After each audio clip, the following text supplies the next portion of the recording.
Salut, c'est Gaëtan. Bienvenue sur ma chaîne Fitness et Nutrition. Aujourd'hui, on va parler de la troisième partie du régime cétogène, où le but c'est de rendre ce régime cétogène vraiment délicieux. Parce que si c'est mal fait, effectivement, ça peut ne pas être bon. Tu vas pas manger que du beurre.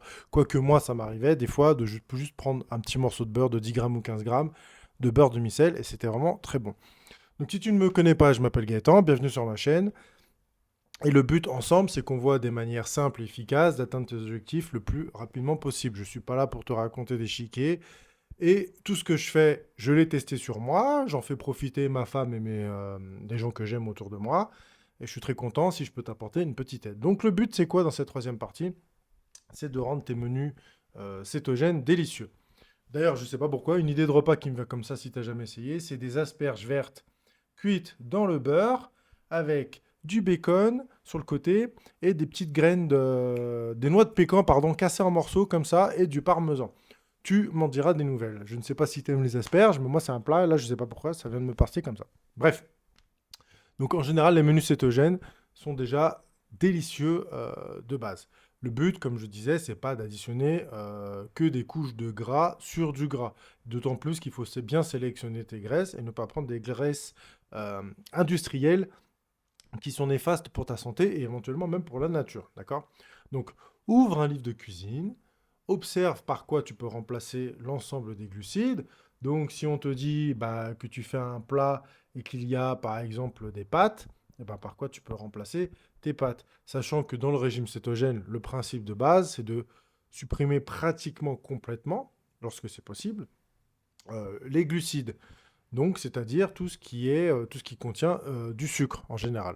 Voilà. Euh, donc, par quoi tu peux remplacer tes glucides? Par exemple, lorsque tu vas manger, un exemple, moi c'est un truc que j'ai déjà fait avec ma femme, j'ai pas forcément envie de manger des pommes de terre avec ma raclette. À la place de mettre des pommes de terre dans ma raclette, il y en a qui me diront que c'est un sacrilège. Ils diront ce qu'ils veulent, mais moi je m'en fous. J'ai remplacé mes pommes de terre par, je crois que c'était des brocolis ou du chou-fleur. Et ne t'inquiète pas, au niveau de la texture, tu sentiras pas forcément une énorme différence. Parce que ce qui compte dans la raclette, c'est quoi? C'est le fromage. Certes, les patates, c'est bon, mais c'est surtout les patates, c'est que ça sert à donner un peu plus de texture à ce que tu manges plutôt que de ne manger que du fromage. Donc tu essaieras, si un jour tu veux faire une raclette, tu remplaces tes pommes de terre par du chou-fleur ou du brocoli par exemple. Et en plus, tu verras, c'est beaucoup plus digeste. Parce que les pommes de terre, dedans, il y a de l'amidon, ça met plus de temps à digérer, et comme tu rajoutes des graisses, ça rajoute encore du temps à digérer, alors que dans les brocolis et dans le chou-fleur, il y a des fibres, et ça facilite le transit intestinal, surtout pardon, pour vous, mesdames. D'accord? Donc n'oublie pas, dans le régime cétogène, tu as le droit de consommer des glucides. Ce n'est pas interdit, d'accord? Ce n'est pas parce que c'est un régime qui priorise les graisses à hauteur de 70-80% et les protéines entre 15 et 20% et le reste de carbs, que ça veut dire que les sucres sont interdits. Mais si tu veux profiter pleinement et conserver l'effet de la cétose, qui est l'effet induit par le fait de ne consommer que des graisses et des protéines et de réduire tes pics d'insuline parce que tu n'as pas élevé le taux de sucre sanguin, parce que justement tu as limité ta quantité de sucre, ça va te permettre justement de taper dans tes graisses. Donc si tu manges trop de sucre, tu vas annuler cet effet et tu vas revenir sur un mode où ton corps va vouloir consommer du sucre et il va se repasser du temps avant qu'il ne se décide à revenir en mode je consomme de la graisse. Donc 50 grammes par jour, c'est vraiment assez haut en termes de sucre. Moi, je te dirais, surtout si tu fais pas de sport.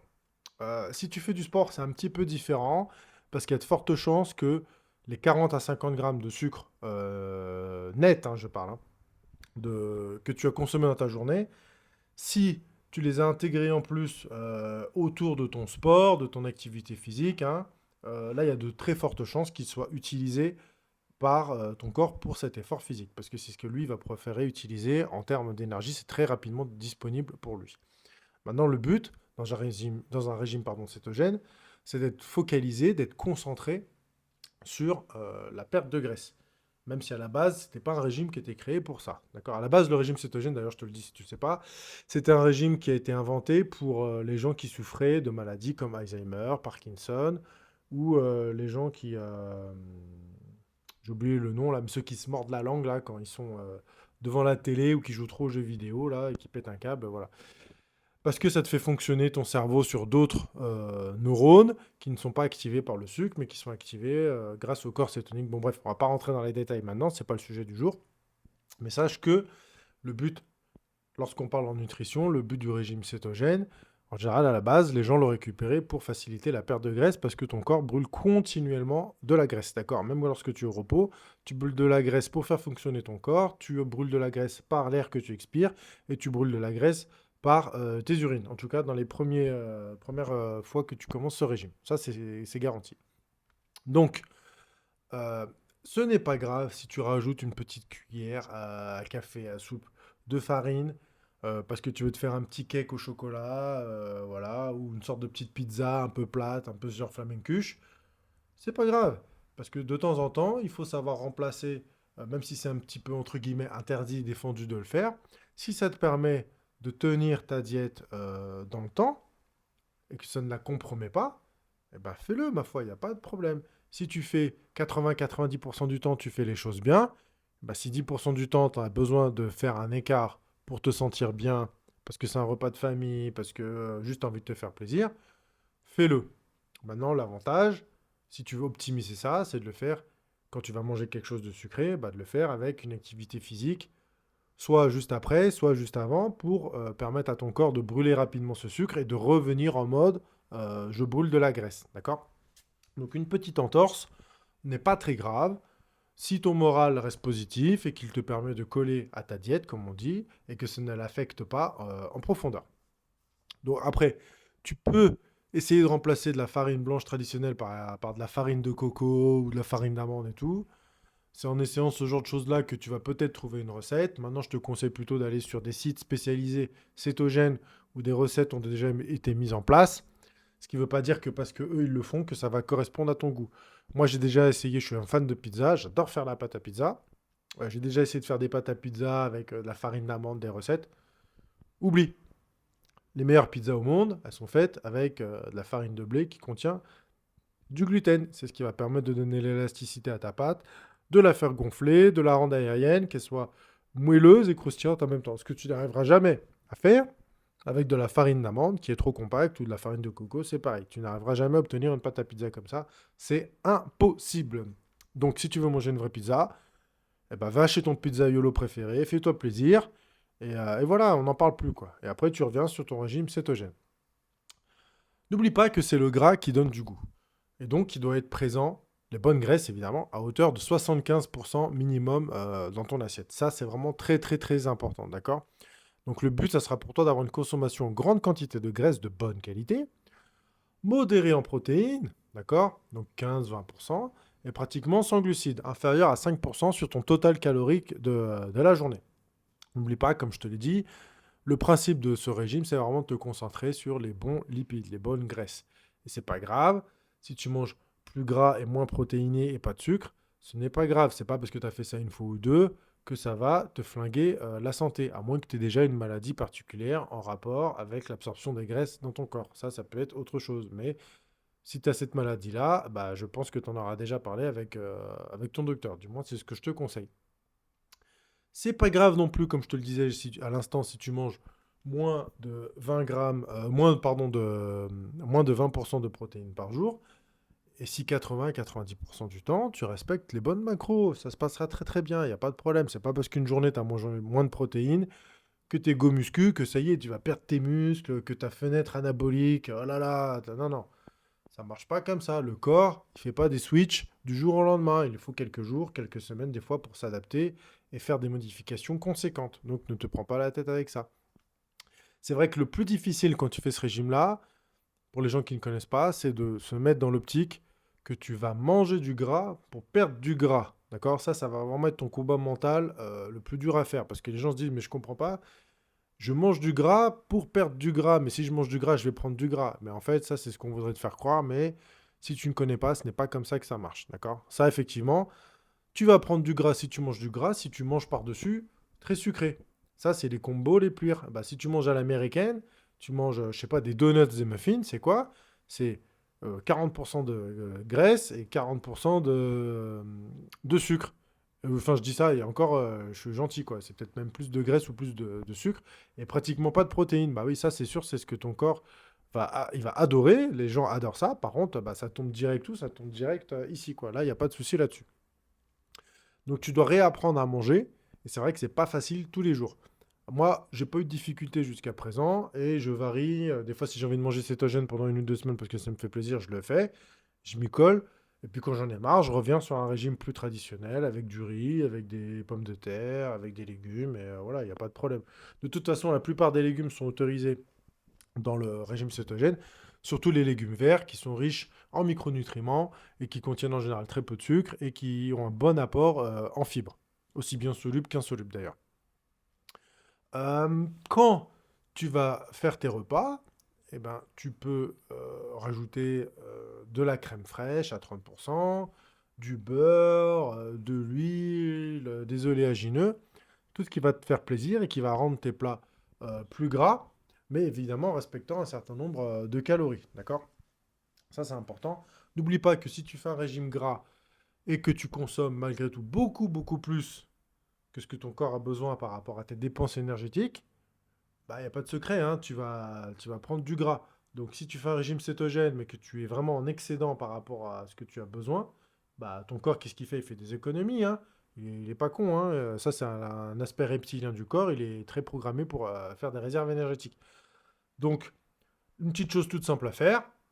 Au début, si tu as envie vraiment d'être carré, bah, il va falloir que tu mesures, que tu calcules un petit peu tes quantités, tes macros en pesant tes aliments. Après, tu peux le faire à l'œil, c'est à toi de tester. Un bon moyen, juste tout simple, sans calculer tes macros, c'est de te peser tous les matins à jeun. Après, tu allé aux toilettes, tu te pèses sur la balance et tu regardes si tu prends sur une semaine ou deux, en fonction de comment tu manges, si tu prends ou si tu perds du poids. Si tu perds du poids, bah, c'est que la manière dont tu manges et les quantités et les portions que tu prends dans tes assiettes sont très correctes. Si tu vois que ton poids stagne, eh ben, c'est que tu manges un petit peu trop. Enfin, un petit peu trop. C'est que, pas que tu manges un petit peu trop, mais c'est que tu as trouvé ce qu'on appelle ta maintenance calorique. D'accord? Et si tu vois que tu prends du poids, bah là, évidemment, c'est que tu manges trop. Donc, il va falloir réduire tes apports caloriques. Et après, bah, soit tu réduis ces apports caloriques-là en enlevant de l'alimentation de tes assiettes, soit tu augmentes ta dépense énergétique. Moi, je te conseillerais plutôt de conserver la même alimentation en termes de calories si tu as le maintien alimentaire et d'augmenter ton activité physique. Pourquoi? Parce que ton activité physique, une fois qu'elle est augmentée, va te permettre de booster ton métabolisme et va te faire avoir une meilleure santé. Le sport, c'est très très bon pour la santé, pour renforcer tes articulations, tes tendons, tes ligaments, bien t'oxygéner, faire fonctionner le moteur de ton corps, qui est le cœur. N'oublie pas que c'est le muscle le plus important, hein. Le plus important, c'est pas les pectoraux, les biceps, tout ce que tu veux. Le muscle le plus important, c'est ton cœur. Donc ça, c'est vraiment à privilégier. Et enfin, pour finir, si tu veux terminer par tes repas par quelque chose de sucré, ben, c'est pas très compliqué, hein. Tu manges des petits fruits, en général qui ont un index glycémique assez bas et qui sont peu caloriques, comme par exemple des petites baies, des framboises, des mûres, des fraises, ce genre de choses-là. Une petite poignée dans un petit yaourt grec, nickel, ça passe vraiment très très bien. Après, si tu es en mode cuistot, moi perso, les desserts cétogènes, c'est pas trop ma cam, mais bon, après chacun voit comme il fait. Bah, tu veux te faire un petit cake au chocolat ou des petits muffins façon keto, bah, tu trouves plein de recettes sur internet. Il y en a qui vont te proposer avec des farines d'amande de coco, mais dans ces cas-là, bah, évidemment, attends-toi à quelque chose d'un peu plus compact. Quelque chose que moi j'aime bien et qui est un dessert cétogène qui est vraiment très facile à faire, c'est la mousse au chocolat. D'accord? La mousse au chocolat, c'est top.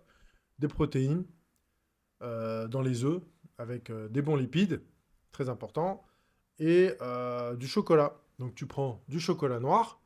Tu n'es pas obligé de prendre le plus noir possible, mais tu prends du chocolat noir peut-être au moins à 85-90%. Tu fais ta recette de mousse au chocolat. Et comme elle ne sera pas sucrée, dedans tu rajoutes un édulcorant qui peut être de la stevia, du sucralose ou ce genre de choses-là. Et là, tu as un super dessert cétogène, une très très bonne mousse au chocolat, et je te jure que tu vas te régaler. Sinon, tu trouveras plein de recettes sur YouTube, sur 750grammes.org, sur Marmiton, enfin voilà, ou sur des sites. Le mieux, c'est encore d'aller sur des sites spécialisés cétogènes de cuisine. Après, à toi d'essayer. Et des fois, entre la gueule que ça a sur la photo et puis le goût, des fois, c'est pas évident, c'est pas forcément top. À toi d'essayer de voir si ça te convient, d'accord? Et donc, pardon, tu vas utiliser des sucres alternatifs, comme je te l'ai dit, comme du sucralose ou de la stevia ou ce genre de trucs-là, qui vont éviter justement d'élever ton taux de glucose sanguin. Et donc, ça va éviter d'activer l'insuline, parce que dès que tu vas monter ton insuline, ça va casser ton effet de cétose. Ensuite, bah évidemment, un effet de ce régime-là, c'est qu'il ne te donne pas forcément l'envie de consommer du sucré en fin de repas. Et oui, parce que déjà, tu as un bon effet de satiété, tu es bien rassasié. Et puis, comme tu as mangé déjà quelque chose de très riche en goût, eh ben, tu n'as pas forcément envie de manger sucré. C'est vrai que ça permet d'enlever quelques petites addictions par rapport au sucre. Et c'est là que tu peux te rendre compte justement qu'on a une certaine addiction au sucre. Donc ton assiette, elle t'aura déjà bien calé, et à mon avis, tu penseras peut-être même pas à manger un carré de chocolat ou quelque chose dans ce style-là, d'accord? Donc je te rappelle les proportions qui sont favorables à un régime cétogène, c'est entre 75 et 80% de graisse, tu peux toujours monter plus, il n'y a pas de problème là-dessus, entre 15 et 20% de protéines, et le reste au niveau en carbs, en glucides. Évidemment, tout ce que je te dis, c'est à mettre en relation avec ta capacité, enfin, la capacité de ton corps à métaboliser tout ça, et en fonction de tes activités extérieures, de ton activité physique ou de tes exercices physiques. N'oublie pas que si un jour tu as envie de manger un petit peu de sucré, fais-toi plaisir, pas de problème, mais essaye d'avoir, non pas une activité physique, mais de faire de l'exercice physique, d'accord? Le jardinage, comme je dis à mes parents, ils me disent que c'est du sport. Moi, je leur dis non, non, le jardinage, c'est pas du sport, c'est une activité physique. En général, tu n'y vas pas forcément à fond, et on voit que quand tu fais du jardinage, tu peux continuer à parler. Quand tu fais de l'exercice physique, c'est déjà plus dur de tenir une certaine conversation, surtout si tu mets une intensité. Donc si tu manges sucré, bah mange sucré, ok, mais essaie de faire une activité, un exercice physique, pardon, bah, même si je me perds, afin de consommer ce sucre que tu auras consommé et qui va t'éviter justement de quitter ta phase de régime cétogène. Voilà. Maintenant, je te dis à bientôt. Si tu as des petits commentaires à me faire, n'hésite pas à me laisser les commentaires, j'y répondrai avec plaisir. Et si tu as des questions, la même chose, ça me fera très plaisir de t'y répondre. Ciao!